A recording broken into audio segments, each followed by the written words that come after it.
तो गाइस, आप लोगों ने भी इस छोटी सी क्लिप को देख के ये सोच लिया होगा कि ये घर वाले इतना डर के भाग क्यों रहे हैं। एक्चुअली में उसके घर में कुछ अजीब सी चीजें हो रही थी। आज तो हद ही पार हो गया।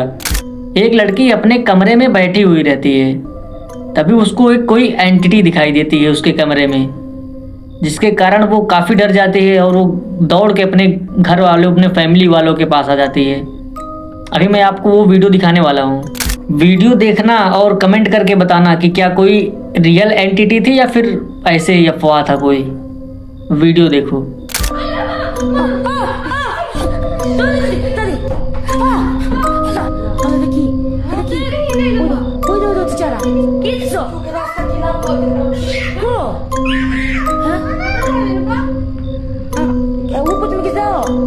देखो तुम इधर आओ, ओदिके जाओ तो गोलाम बा आमिम क्या मेरे देश ना वो जाओ वो इधर बेचारा ला इला इला अंदर से बोले कि नहीं कुंद में हां देखी देखी को वो क्या करे